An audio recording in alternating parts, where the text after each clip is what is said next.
अस्सलाम वालेकुम स्टूडेंट्स, कैसे हैं बच्चे? सब खैरियत से हैं। ये हमारे एक्सरसाइज चल रही है 1.3 first chapter 9th class new syllabus जो आया 2025 उसके एक्सरसाइज है 1.3 जिसका क्वेश्चन नंबर 5 आज हमने डिस्कस करना है। क्वेश्चन पहले 4 क्वेश्चन हमने इसके सॉल्व कर लिए हुए हैं, जिसमें हम लोगों ने इसके कुछ इसका पहले पिछले लेक्चर के अंदर कुछ इसका इंट्रोडक्शन मैंने दिया था, कुछ फार्मूलाज मैंने आप लोगों को बताए थे जो प्रॉफिट एंड लॉस पे थे, और कुछ इनके जो स्केल के थे, टेम्परेचर स्केल के। ठीक है बेटे, तो आज हम इस क्वेश्चन को सॉल्व करते हैं जो कि टेम्परेचर स्केल के हवाले से ही है। इसमें उन्होंने इस वैल्यू के साथ उन्होंने फार्मूला भी दे दिया हुआ है, लेकिन ये ज़रूरी नहीं है कि हर क्वेश्चन के अंदर फार्मूला भी आ जाए। तो बेटे क्वेश्चन के फार्मूले आपने याद करने हैं, ठीक है, जो मैंने प्रीवियस लेक्चर के अंदर आप लोगों को रिकॉर्ड करवाए थे। एक्सरसाइज है बेटे हमारी 1.3 और क्वेश्चन है 5। एक्सरसाइज 1.3 क्वेश्चन 5, इसका क्वेश्चन 5 वो कहते हैं the weather in Lahore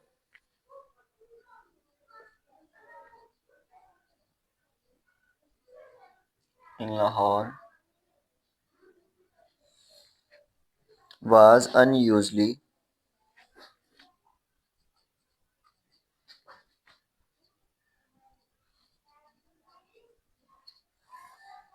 warm during the summer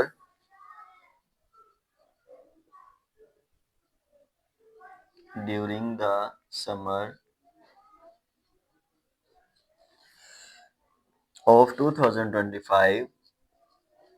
ji, weather in Lahore was unusually warm during the summer of 2025। The TV news reported temperature the TV news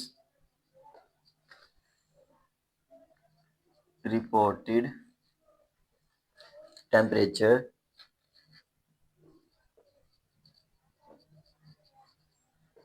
as high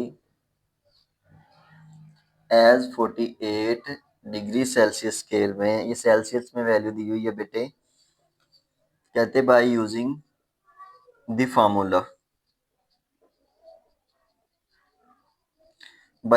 formula, F is equal to Fahrenheit है ये वाला F 9/5 degree Celsius scale plus 32। ये formula बेटे आप लोगों को मैं previous lecture के अंदर भी बता चुका हूँ कि ये फार्मूला किस तरह बनता है।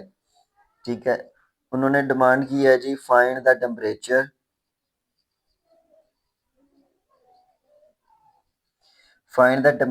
As Fahrenheit scale.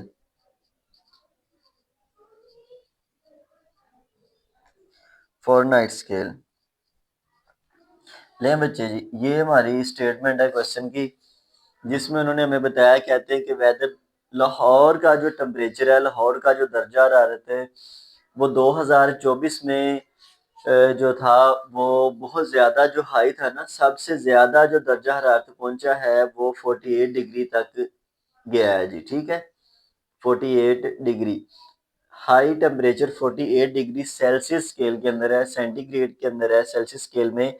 और वो कहते हैं इसको ये फार्मूला यूज करते हुए इसको फ़ारेनहाइट में कन्वर्ट करें। ठीक है, ये बेटे चीजें, ये स्टेटमेंट आपकी पेपर के ऊपर लिखी हुई आएगी, आपने इस स्टेटमेंट के अंदर से इसका गिवन डाटा निकाल लेना है। ठीक है, आपने यहाँ पे लिखना है गिवन टेम्परेचर,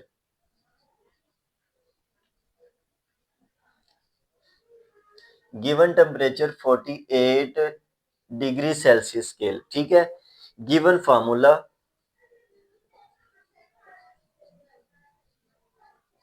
गिवन फार्मूला बेटे है वो फ़ारेनहाइट स्केल में हमने इसको कन्वर्ट करना है। ये हमारे पास है 9/5 सेल्सियस स्केल में, और 32 इसमें आ गया। ये फार्मूला जो हमारे पास था, कहते हैं find the temperature as Fahrenheit scale. जो चीज़ हमने फाइंड करनी है जी वो टेम्परेचर है जी हमारे पास है, टेम्परेचर फ़ारेनहाइट स्केल में। ठीक है बेटे, फ़ारेनहाइट में, हाँ जी फ़ारेनहाइट में ही, फ़ारेनहाइट में हमने इसको कन्वर्ट करना है, जिसके आगे आपने क्वेश्चन मार्क ये लगा देना है। ये आपने इस स्टेटमेंट के बाद ये वाला डाटा आपने लिखना है। ठीक है, इस डाटा को लिखने के बाद आपने यहाँ पे फार्मूला पुट करना है। फार्मूला के अंदर बेटे ये वाली वैल्यू जस्ट लिख देनी और कोई बात नहीं है इसमें, कोई बड़ा इतना लॉजिक नहीं है कि क्वेश्चन बहुत ज़्यादा डिफ़िकल्ट हो। ये बेटे जस्ट सी की जगह पे ना ये वाली वैल्यू उठा के आपने यहाँ पे पुट कर देनी और कैलकुलेटर से इसे सॉल्व कर देना है। एक स्टेटमेंट ऊपर लिख लीजिएगा, छोटी सी वैल्यू लिखिएगा, वो लाइन लिखिएगा, आप लिखिएगा put the value of C is equal to 48 Celsius scale. C mean के वो डिग्री सेंटीग्रेड वाला वो सेल्सियस स्केल की जो वैल्यू दी 48 है। 48 को उठा के इसके अंदर पुट कर इसे इक्वेशन 1 बोल दें आप, यहाँ पे लिख लीजिए पुट इन 1। ठीक है, इक्वेशन 1 होगी, इसके अंदर ये इक्वेशन 1 है, या फार्मूला क्या लिए, या आप इसको इक्वेशन 1 ना भी बोले, इसको आप बोले पुट इन फार्मूला। फार्मूला के अंदर वैल्यू पुट करनी है जी, 9/5 है। ये जो हमारे पास है सी, किसकी जगह पे 48 आ जाएगा और प्लस 32 आ जाएगा।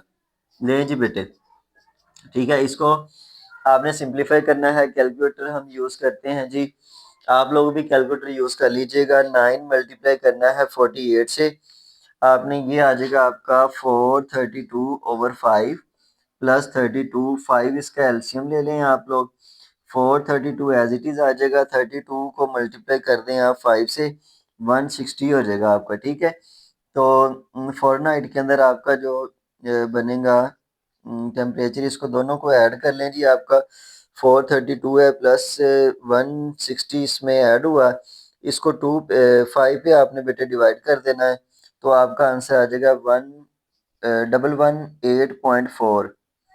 118.4 फॉरेनहाइट स्केल में ये बेटे इसका आंसर निकलेगा। ठीक है, 118.4। देखिए बेटे, कोई इसकी मुश्किल बात नहीं, सिर्फ जस्ट इतनी की कैलकुलेशन है, ये बाकी सारी वैल्यू दी हुई उन्होंने आपको, ये वाली स्टेटमेंट पेपर के अंदर देनी है, आपकी बुक के ऊपर स्टेटमेंट मौजूद है, इसमें उन्होंने गिवन वैल्यू दे दी है, सेल्सियस स्केल में 48, फार्मूला भी उन्होंने दे दिया। और ये जरूरी नहीं है कि हर क्वेश्चन के अंदर फार्मूला हो, मैं पहले भी बता चुका हूँ, फार्मूले आप लोगों ने याद करने हैं, उसके अंदर वैल्यू पुट करनी है आपने और इसको सिंप्लीफाई कर दिया। ठीक है, कैलकुलेटर से क्वेश्चन आपका सॉल्व हो गया और ये इसका आंसर आ गया। क्वेश्चन नंबर 6 की तरफ हम मूव करते हैं। क्वेश्चन नंबर 6 हमें क्या बताता है, कहते थे sum of the ages of the father and son. Statement लिखता हूं मैं, the sum of ages of the father and son is 72 years. ठीक है, 6 year ago, 6 years ago, the sum of the ages of the father and son is 72. 6 year ago, the father's age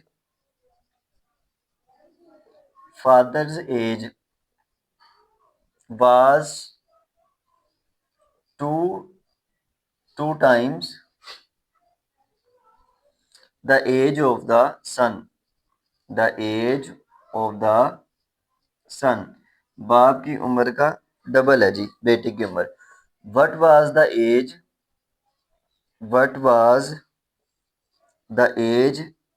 of son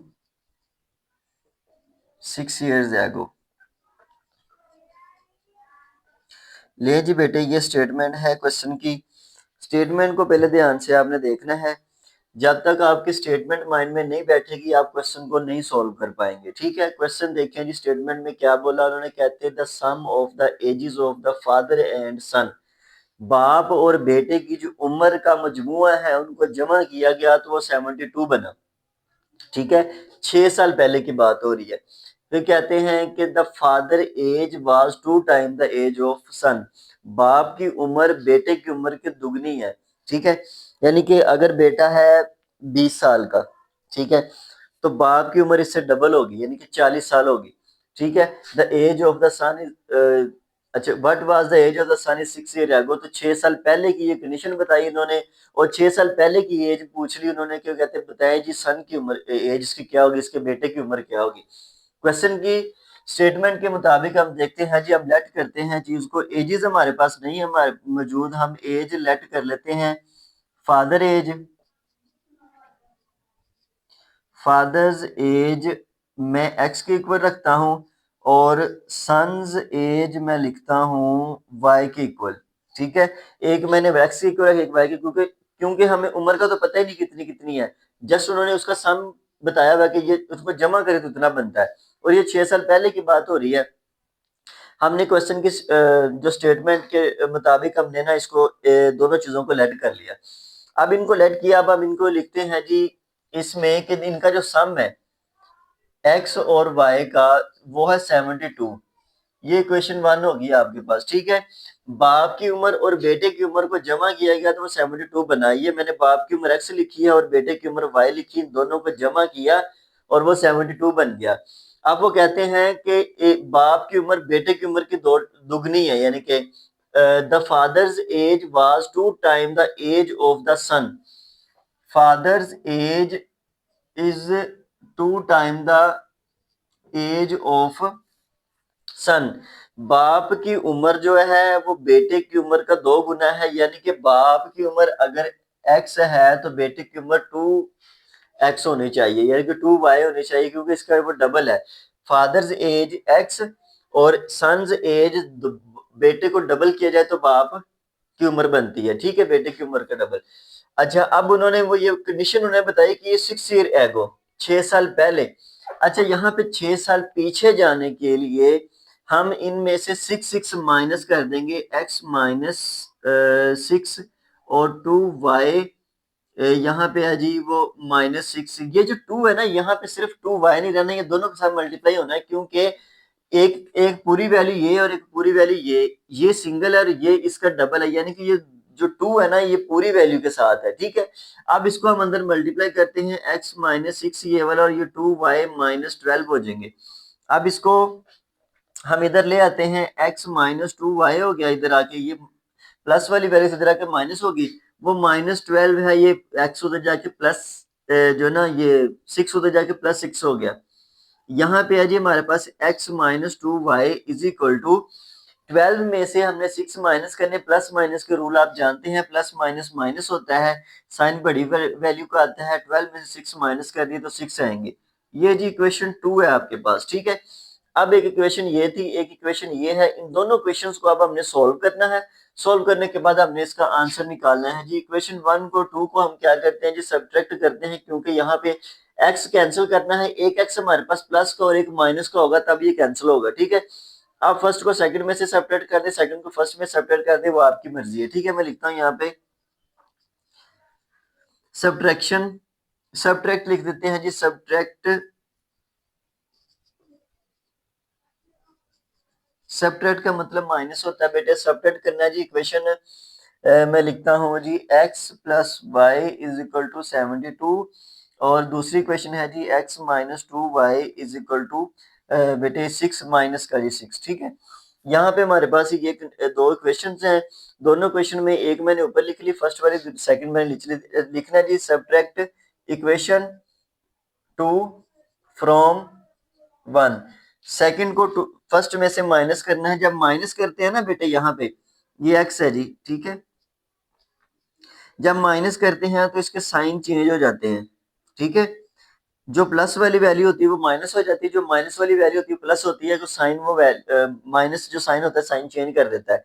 अब ये minus है, ये plus है, ये cut जाएगा, ये प्लस प्लस हुआ, और ये वाला हो गया हमारे पास जी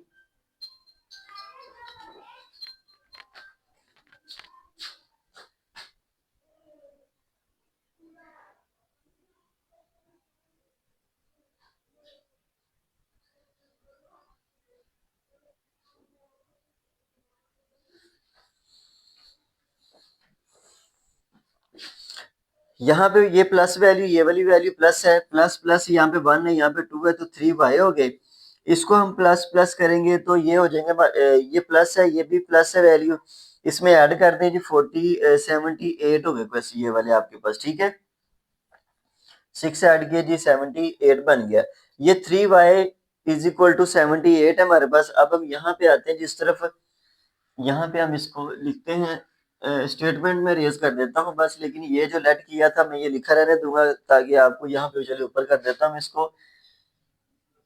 यही कंडीशन आपको बाद में समझानी भी है मैंने। फादर्स एज जो है वो x है और फिर जो सन्स एज है सन्स एज जो है वो हमारे पास है y, ठीक है। इसको भी हम रेज कर देते हैं ताकि हमारे पास स्पेस बन जाए क्वेश्चन सॉल्व करने के लिए। एज हमारे पास 3y इज इक्वल टू 78 है, ठीक है। y इज इक्वल टू 78 है, 3 मल्टीप्लेयर हो तो जाके आपने इसको बेटे डिवाइड कर देना 3 से। 3 1 3 हो जाएगा, ये 3 2 6 हो गए। आप कैलकुलेटर से भी सॉल्व कर सकते हैं। और यहाँ से 1 बचा 18 हो गए और 3 6 होते हैं 3 6 18। y इज इक्वल टू 26 आ गया बेटे। अब ये y इज इक्वल टू 26 जो ये प्रेजेंट कंडीशन उन्होंने बताई हुई है, किसकी एज आई है जी? y क्या था? y था सन। सन एज जो थी वो हमारे पास 26 आई है। ये 6 साल बाद की बात अब की हो रही, मौजूदा कंडीशन की हमने 6 साल पहले लेना है, ठीक है। तो 6 साल पहले जो वो क्या था, इसमें 6 माइनस करें, 26 में से 6 माइनस कर दें तो ये बनेगा 20, यानी कि 6 साल पहले उस बच्चे की जो उम्र थी, सन की एज थी, वो 20 ईयर्स थी, ठीक है। 20 ईयर्स। ले जी बेटे, ये आपका क्वेश्चन था। उम्मीद करता हूँ कि समझ आ गई होगी, किसी किस्म की कोई परेशानी नहीं बनी। और ये बेटे नेक्स्ट क्वेश्चन की तरफ हम मूव करते हैं जी। क्वेश्चन नंबर है हमारे पास 7, ठीक है।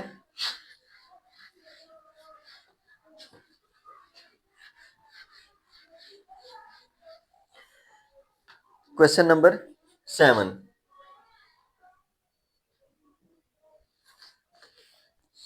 क्वेश्चन 7 है जी। कहते हैं Mirha boat a toy 1500। Mirha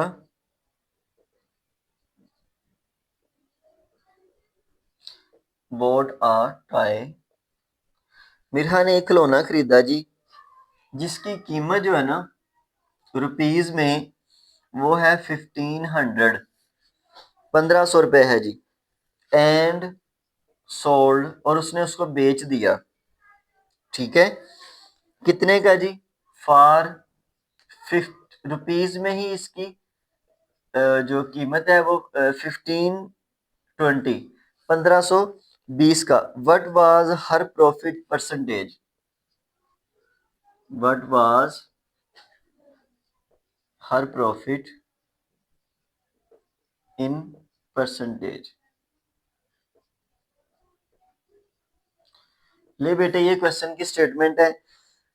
खिलौना जी, एक मिरहा नाम की कोई बच्ची है, लड़की है, जिसने 1500 रुपए का वो खरीदा और 1520 का उसे सेल कर दिया। Mirha bought a toy 1500 and sold 1520, what was the profit in percentage? ये बेटे आपको अगर मेरा प्रीवियस लेक्चर अगर याद हो, जिस बच्चे ने मेरा प्रीवियस लेक्चर देखा उसके अंदर मैंने कुछ प्रॉफिट एंड लॉस के फार्मूलाज बताए थे, ठीक है। उसमें से एक फार्मूला यहाँ पे लगना है। पहले हम लिखते हैं जी गिवन वैल्यू। गिवन क्या है? बाइक प्राइस जो लिखेंगे हम, bought toy, Mirha bought toy 1500, she sold, उसने उसको बेचा 1520। ये मैंने बताया था कि जब कीमत खरीद और कीमत फरोख्त वाली जो ये बात है, जिसमें अगर चीज कम पैसों की खरीदी है और उसे ज्यादा पैसों में बेचा गया है तो फिर तो प्रॉफिट है, ठीक है। और अगर कीमत खरीदने वाली कीमत ज्यादा है, यानी कि उसको ज्यादा पैसों में खरीदा गया लेकिन वो सेल कम पैसों में हुई है, तो फिर लॉस हुआ है।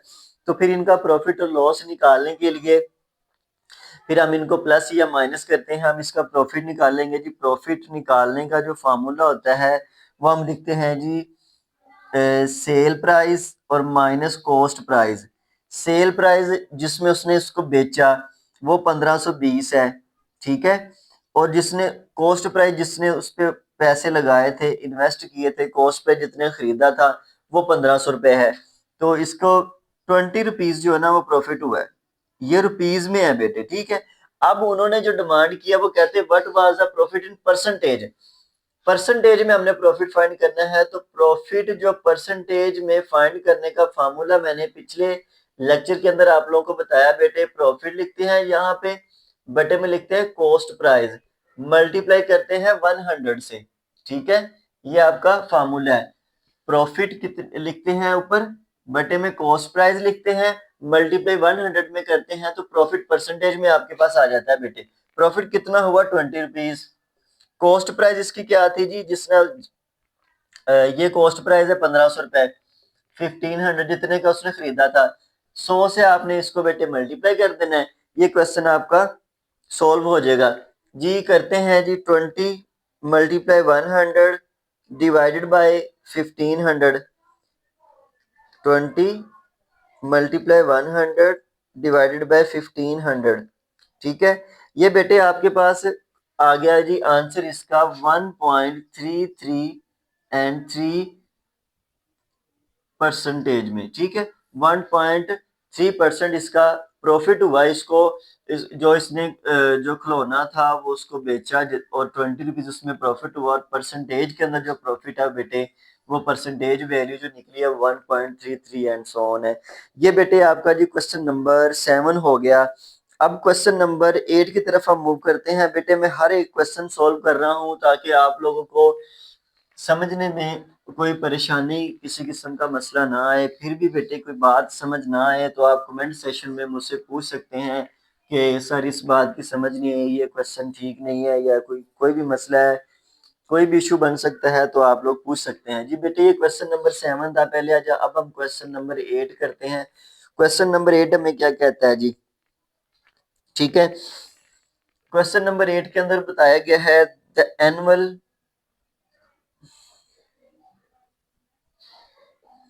Annual income. इनकम होती है जी बेटे वो जो कमाया गया होता है किसी बंदे का। यहाँ पे उन्होंने नाम बोला है जी तैयब। तैयब है जी, इनकी इनकम जो है ना वो है 9,60,000। ठीक है, while the expected amount is. अच्छा, यहाँ पे कुछ एक नई चीज भी दी हुई उन्होंने प्रॉफिट लॉस के अलावा। यहाँ पे बेटे इसका टैक्स वगैरह फाइंड करने का जो तरीकाकार है उसका फार्मूला तो कुछ और तरह के होते हैं, लेकिन यहाँ पे हम जनरल तरीके से करेंगे ताकि आप लोगों को भी कोई परेशानी ना बने, कंसेप्ट आपका भी रहे जो आप लोगों ने पीछे 2 दिन पढ़ा। अच्छा, ये हाँ यहाँ पे है जी while the expected amount, sorry expected amount नहीं है, sorry, while the exempted amount है बेटे। ये और चीज होती है, मैं आपको इसका मीनिंग भी बता देता हूँ। एग्जेम्प्टेड अमाउंट बेटे वो होती है जो छूट होती है, कह लें आप। ठीक है, मैं आपको बताता हूँ। Amount is 1,30,000। How much tax, how much tax would he have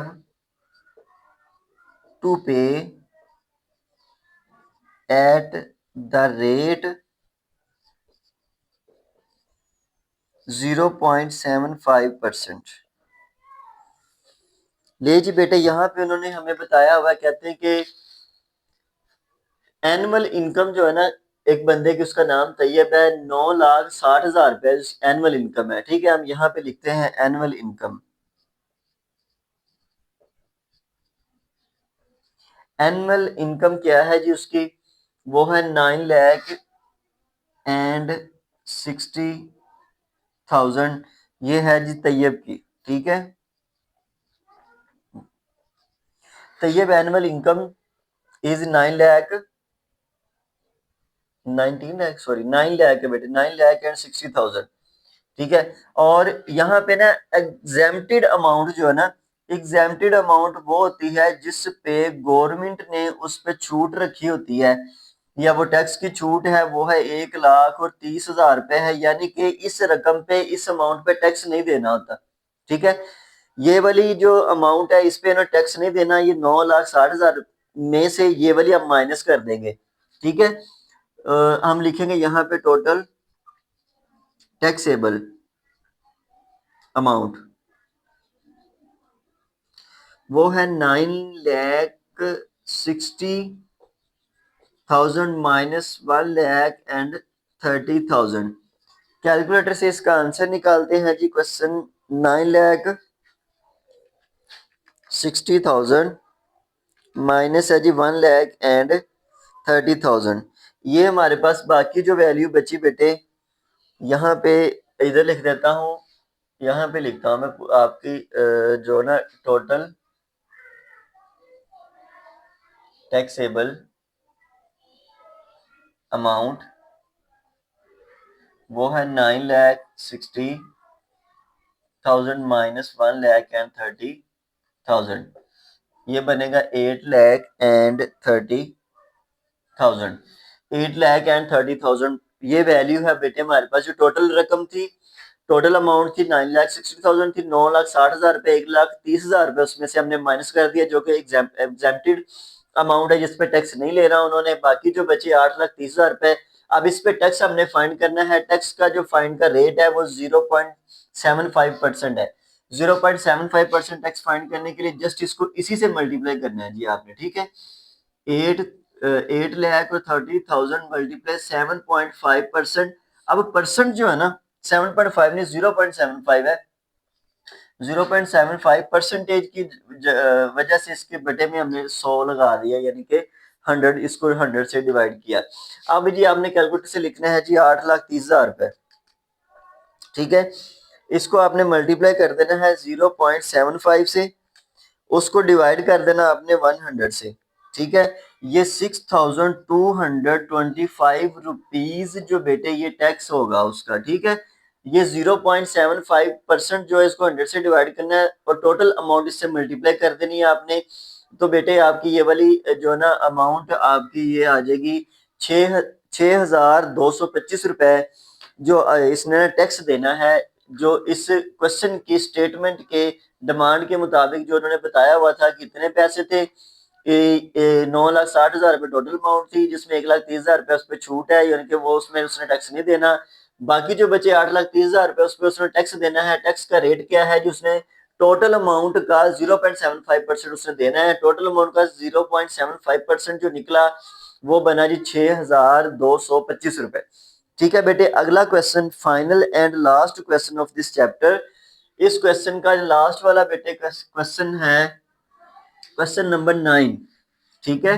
question number 9 हम सॉल्व करते हैं। इस एक्सरसाइज का भी लास्ट है क्वेश्चन और चैप्टर का भी क्वेश्चन लास्ट है। फिर हम बेटे मिलते हैं इंशाल्लाह प्रीवियस इसमें नेक्स्ट लेक्चर में, जो रिव्यू एक्सरसाइज में हम इसके एमसीक्यूज भी सॉल्व करेंगे और इसके बाकी जो रिव्यू के अंदर क्वेश्चन है वो भी करेंगे। इससे पहले क्वेश्चन 9 देखें जी बेटे। क्वेश्चन नंबर 9 हमें क्या कहता है? क्वेश्चन नंबर 9 है जी, उसमें कहते हैं find the compound markup.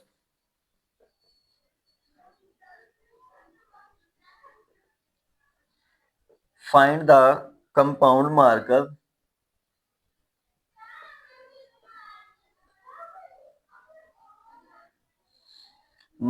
Compound markup कितना है जी? ऑन 3,75,000 पे, 3,75,000 पे हमने कंपाउंड मार्कअप फाइंड करना है for 1 year.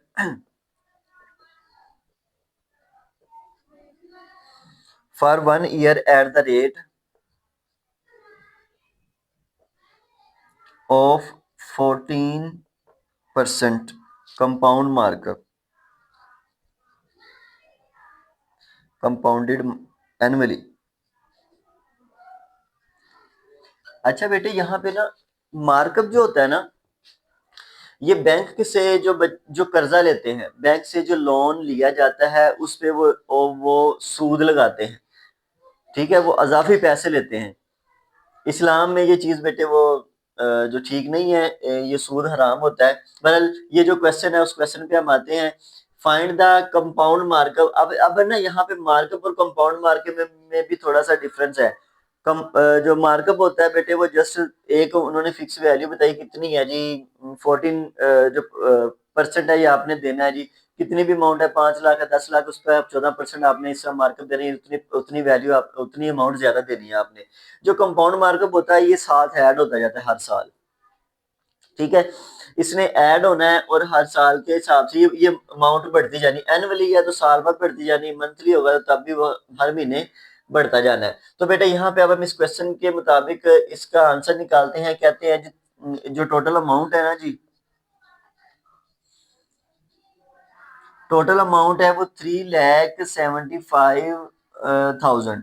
C 3,75,000 total amount है, इसका 14% मार्कअप है। वही फार्मूला जो पीछे अभी हम करके आए हैं। तो इसका मार्कअप हमने फाइंड करना है जी, मार्कअप परसेंटेज में फाइंड करना है। 14 परसेंटेज में टोटल अमाउंट फाइंड करनी है जी। इसकी मार्कअप अमाउंट 3,75,000 है। इसको मल्टीप्लाई करना है 14 से और बटे में बेटे 100 लिख देना। वही तरीका जो अभी हमने लिखा था 0.75 था, उसमें भी हमने ऐसे किया था। 0.75 को हमने 100 से डिवाइड किया था, बाकी वैल्यू जो टोटल थी उसको हमने मल्टीप्लाई कर दिया था। अभी ऐसे किया हमने। इसमें है जी 3,75,000 है आपका। 3,75,000 मल्टीप्लाई करें 14 से और डिवाइड कर दें बेटे 100 से। ठीक है, तो ये आपका कंपाउंड मार्कअप बनेगा 52,500।